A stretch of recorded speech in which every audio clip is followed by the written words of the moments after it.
Halo kawan-kawan, selamat datang kembali di channel Style Catur.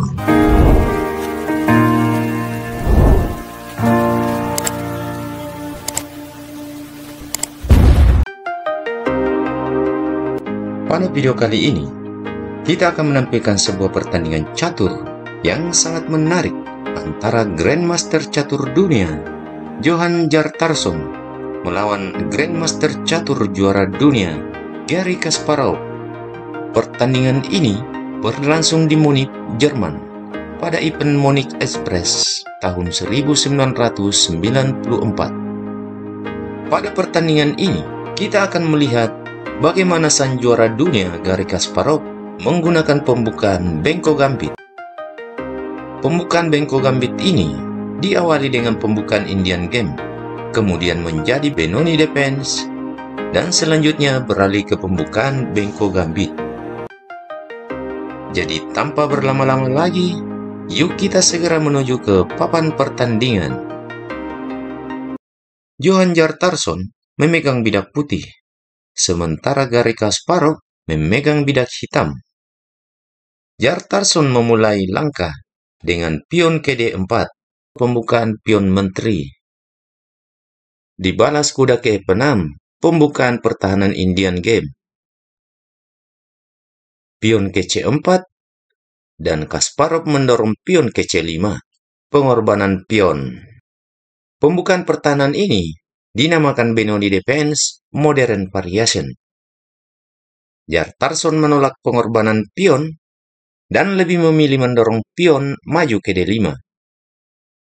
Kemudian Kasparov kembali memberikan pion gratis dengan pion maju ke B5. Permainan kini berubah dari Benoni Defense menjadi Benko Gambit, dan ada pula yang menyebutnya sebagai Volga Gambit. Hjartarson menerima gambit, pion pukul pion B5. Namun tidak sampai di sini, Grandmaster Garry Kasparov kembali mendorong pionnya maju ke A6. Namun Hjartarson tidak menerima pertukaran pion dan lebih memilih pion maju ke B6. Dan kini permainan berada dalam pembukaan Benko Gambit diterima, Pawn Return Variation. Kali ini, Kasparov belum mengambil kembali kekalahan satu pion yang dikorbankan di awal permainan tadi. Tapi di sini, Kasparov terlebih dahulu mendorong pion maju ke D6, melindungi pion, dan menghadang laju pion D5. Tujuan lain mendorong pion ini adalah membuka akses gajah terang serta kuda untuk bermanuver ke depan. Lalu kemudian kuda ke C3, menambah perlindungan pada pion di D5. Dan barulah kemudian Kasparov menteri pukul pion B6. Hjartarson lalu mendorong pion maju ke E4, menambah penjagaan untuk pion D5. Dibalas pion ke G6, juga membuka akses gajah gelap melakukan fianchetto. Kuda ke F3, pengembangan perwira kuda. Lalu Kasparov gajah ke G7 fianchetto. Pion ke A4, ke depan berencana meneruskan pion ke A5, mengusir menteri.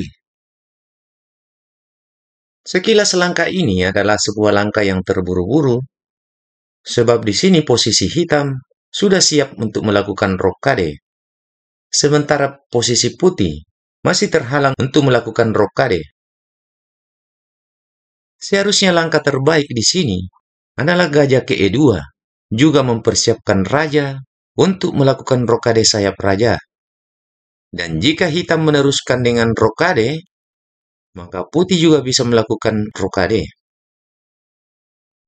Kita kembali. Jadi setelah pion maju ke A4, Kasparov kemudian melakukan rokade. Dan sesuai rencana, Hjartarson kemudian mendorong pionnya maju ke A5, mengancam menteri.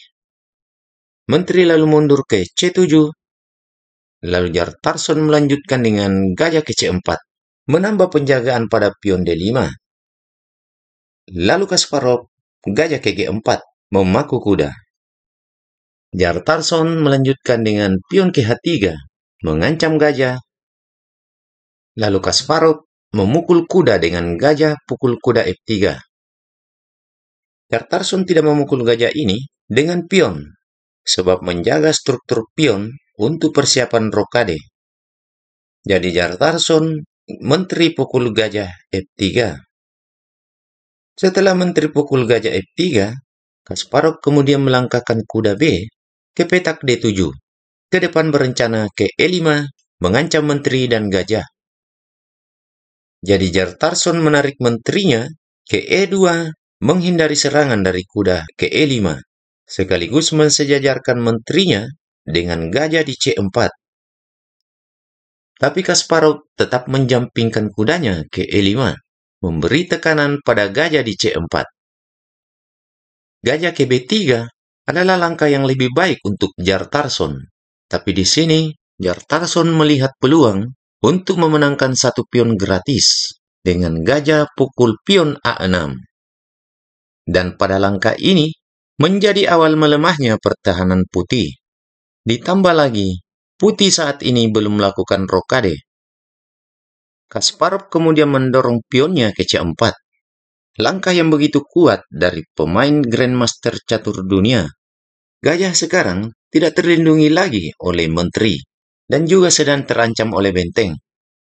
Jika gajah pukul pion C4, maka jelas kuda akan pukul gajah dan kerugian satu perwira untuk putih.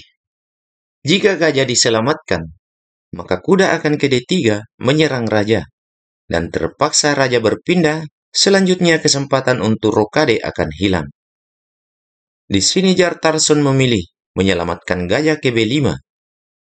Dan di posisi ini, Kasparov tidak menyanyiakan kesempatan merusak pertahanan pemain putih dengan kuda jumping ke D3, skak. Kuda di sini tidak dapat dipukul oleh menteri karena sedang terjaga oleh pion. Maka terpaksalah raja ke F1 menghindari skak dan kesempatan untuk rokade sudah hilang. Dan jelas ini menjadi satu keunggulan untuk Kasparov.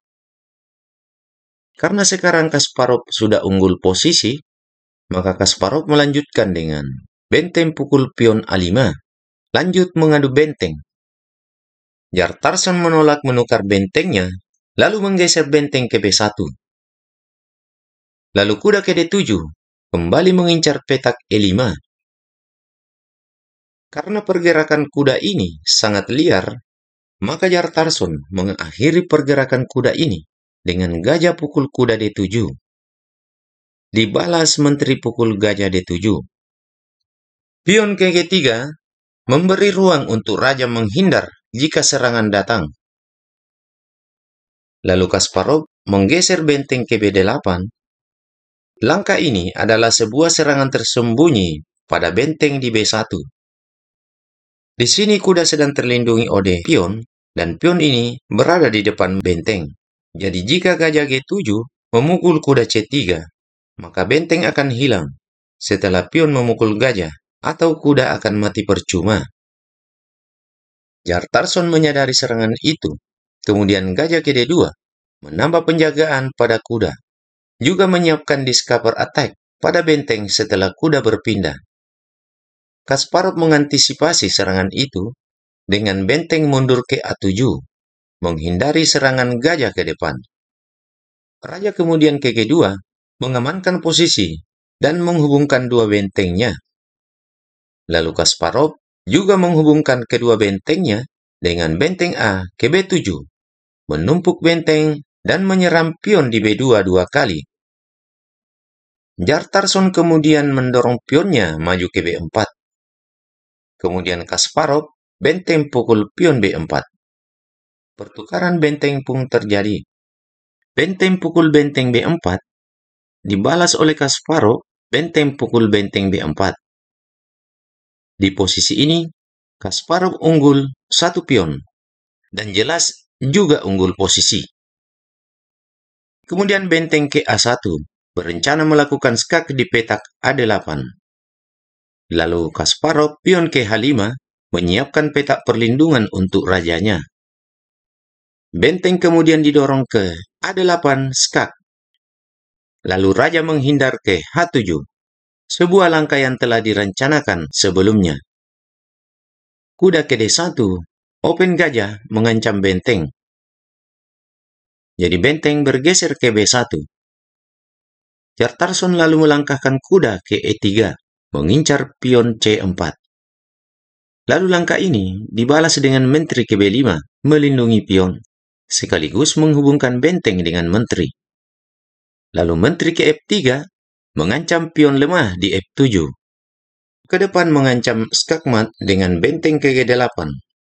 Serangan ini cukup berbahaya untuk Kasparov.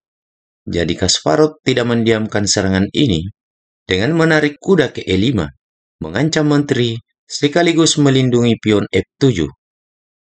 Di sini Hjartarsson mendorong menterinya ke F4, sebuah langkah yang akan mempersempit langkah dari menteri. Menteri kembali ke E2 mungkin adalah pilihan yang terbaik untuk putih, sebab menteri ke F4 ini membuat menteri ini akan bergerak pasif. Namun di sini, Hjartarsson juga menyiapkan sebuah serangan tipuan yang mematikan untuk pemain hitam. Kasparov kemudian mendorong menteri ke B2, mengancam gajah. Lalu Hjartarsson melancarkan serangan tipuan yang mematikan, kuda ke F5. Dan langkah inilah yang sudah dipersiapkan oleh Hjartarsson untuk mengelabui pemain hitam. Namun sayangnya, yang menjadi lawan sekarang adalah Kasparov, juara nomor 1 dunia. Coba kita lihat serangan dari Hjartarsson ini. Di sini kuda dikorbankan untuk dipukul oleh pion. Jika semisal pion menerima kuda gratis ini, maka skakmat dalam 3 langkah lagi. Kita lihat, pion pukul kuda F5, maka menteri pukul pion F5 skak. Kuda ke G6 menutup skak. Lalu menteri pukul pion H5 skak. Langkah paksa gajah ke H6 menutup skak. Lalu menteri pukul gajah H6 skakmat. Jadi kita kembali. Langkah tipuan ini dengan mudah diketahui oleh Kasparov. Jadi kuda ke F5 ini tidak berefek pada pemain hitam jika pion tidak mengambil kuda. Jadi setelah kuda ke F5, Kasparov tidak mempedulikan serangan tipuan ini dan lebih memilih mendorong pionnya ke C3, menambah serangan pada gajah. Sebuah serangan yang tidak kalah ganas dari serangan putih sebelumnya. Kita lihat di sini, gajah hanya memiliki 4 pilihan. Jika menghindar ke petak E1 atau ke C1, pastinya akan diambil percuma oleh benteng hitam. Atau jika semisal di sini gajah ke E3, maka kuda ke D3 mengancam menteri. Menteri ke F3, maka akan langsung skak menteri dengan kuda ke E1. Jika menteri ke H4 atau menteri ke G5 sebenarnya sama saja. Karena kuda akan ke E1, dan kemanapun raja menghindar, menteri dipastikan akan hilang. Jadi kita kembali, setelah pion ke C3 menyerang gajah, tidak ada langkah yang bagus untuk gajah. Jadi di sini putih memilih gajah pukul pion C3. Kemudian menteri pukul gajah C3. Lalu Hjartarsson, kuda memukul pion E7 yang gratis. Kemudian Kasparov menggerakkan menterinya ke E1. Dan di langkah ini, akhirnya Hjartarsson pun menyerah. Di posisi seperti ini, tidak ada lagi langkah untuk menyelamatkan raja. Semisal di sini, pion ke H4 membuka peluang raja untuk meloloskan diri. Menteri ke F1 skak, sekaligus menutup jalan raja ke H3. Raja ke H2, lalu menteri ke H1 skakmat. Jadi demikianlah pertandingan catur yang seru antara Grandmaster catur dunia John Hjartarsson melawan Grandmaster juara catur dunia Garry Kasparov. Terima kasih telah menonton video ini, dan semoga video ini dapat menambah wawasan kita dalam bermain catur. Akhir kata, salam gens unas sumus.